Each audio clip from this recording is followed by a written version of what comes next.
Shalom, umat-umat yang dikasihi Tuhan. Kembali kita berjumpa pada rangkuman pelajaran Sekolah Sabat Triwulan yang pertama, pada pelajaran yang ke-8, yang berjudul Hiburkanlah Umatku. Ayat hafalan kita pada minggu ini terdapat di dalam Yesaya 40 ayat 9, yang berbunyi, Hai Sion, pembawa kabar baik, naiklah ke atas gunung yang tinggi. Hai Yerusalem, pembawa kabar baik, nyaringkanlah suaramu kuat-kuat. Nyaringkanlah suaramu, jangan takut. Katakanlah pada kota-kota Yehuda, lihatlah, itu Allahmu. Sebelum kita mulai mempelajari pelajaran ini, mari kita bersatu di dalam doa. Bapa kami yang di surga, Allah kami yang maha baik, saat ini kami memerlukan pertolongan Tuhan. Kiranya Roh Kudus yang memimpin hati dan pikiran kami masing-masing, sehingga kami dapat mengerti dengan benar apa yang akan Tuhan sampaikan kepada kami. Mohon ampun untuk setiap dosa pelanggaran kami. Doa ini kami panjatkan dalam nama Tuhan Yesus yang telah menjadi juru selamat dan penebus kami. Amin. Saudara-saudaraku, ada seorang tentara Jepang pada saat Perang Dunia Kedua pada tahun 1945 yang bernama Soichi Yokoi. Dia bersembunyi di dalam hutan di Kepulauan Guam. Dan pada satu saat ada selebaran yang disebarkan oleh pesawat Amerika Serikat yang bertuliskan bahwa telah terjadi perdamaian dan perang telah usai. Tetapi bagi Soichi Yokoi, dia tidak mempercayai isi selebaran itu. Dia menduga bahwa ini hanyalah jebakan musuh. Karena dia adalah seorang tentara yang setia, yang loyal kepada negaranya, maka dia memutuskan untuk tetap bersembunyi di dalam hutan di Kepulauan Guam. 27 tahun kemudian, tepatnya di tahun 1972, pemburu menemukan Soichi Yokoi sedang memancing. Dan pada saat itu, barulah Soichi Yokoi percaya bahwa tulisan yang dia baca 27 tahun yang lalu itu adalah benar. Dan dia telah kehilangan beberapa dekade, merasakan kedamaian, menikmati hidup damai bersama bangsanya. Berabad-abad yang lalu, melalui Nabi Yesaya, Tuhan juga mengumumkan bahwa masa-masa sulit dan penuh penderitaan yang dialami umatnya telah berakhir. Mari kita dengarkan penghiburan Tuhan bagi kita. Buku Yesaya pada dasarnya dibagi menjadi 2 bagian. Bagian yang pertama, mulai pasal 1 hingga pasal 39, itu berisikan tentang penghakiman.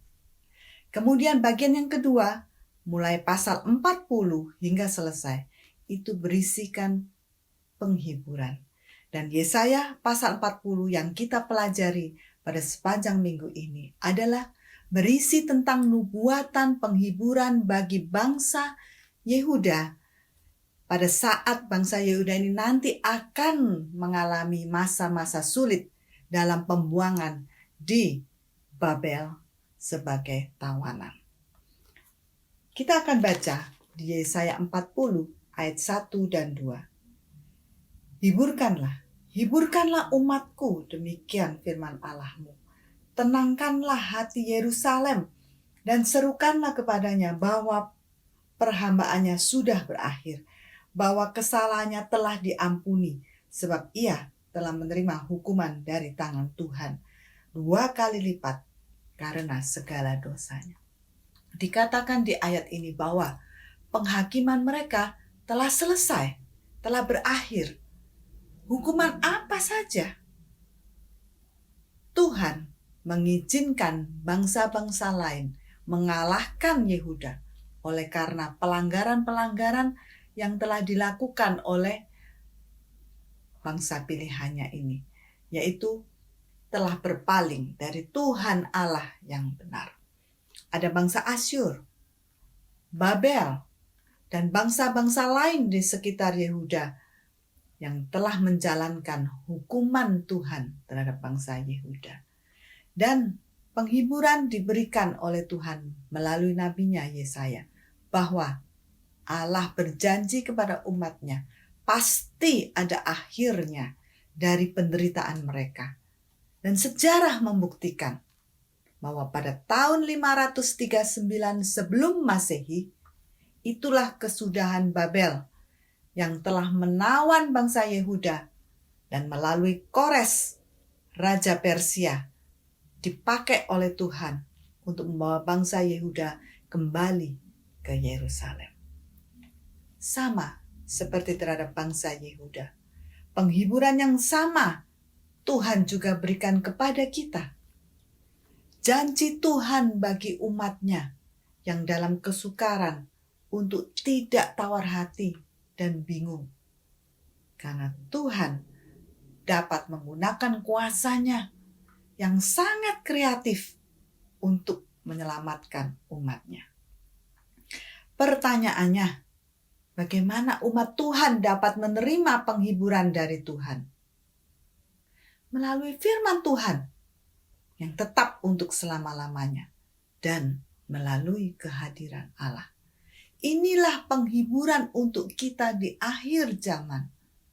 Dan janji Raja di atas segala raja akan datang menjemput umatnya yang setia adalah penghiburan dan pengharapan untuk kita. Di dalam ayat 3 sampai yang kelima, ada suara yang berseru-seru, "Persiapkanlah di padang gurun jalan untuk Tuhan, luruskanlah di padang belantara jalan raya bagi Allah kita.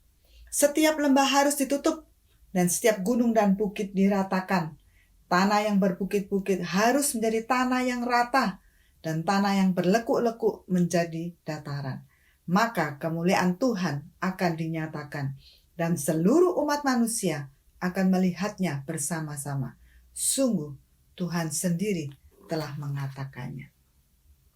Untuk menanti kedatangan Tuhan, dikatakan harus diperlukan persiapan, perbaikan jalan. Arti literal, jalan menuju Yerusalem dari pembuangan adalah tanah yang berbatu-batu, bukit-bukit yang terjal, yang perlu diratakan untuk dapat dilalui. Tapi Tuhan tidak membutuhkan secara literal. Yang diperlukan adalah perbaikan jalan secara rohani. Dan di Perjanjian Baru diselesaikan oleh khotbah Yohanes Pembaptis. Suara yang berseru-seru di padang belantara. Dalam Matius 3 ayat 2, "Bertobatlah, sebab kerajaan surga sudah dekat." Khotbah Yohanes Pembaptis. Jadi perbaikan jalan adalah pertobatan. Kemauan untuk meninggalkan dosa-dosa. Inilah syarat untuk menerima penghiburan dan kehadiran Allah dalam kehidupan kita. Yesaya memperkenalkan kekuasaan Allah di pasal 40 ini. Allah yang penuh rahmat dan kuasa. Ini yang dibutuhkan Allah untuk menyelamatkan umatnya. Allah dengan rahmatnya, dan Allah memerlukan kuasa Allah untuk menyelamatkan kita.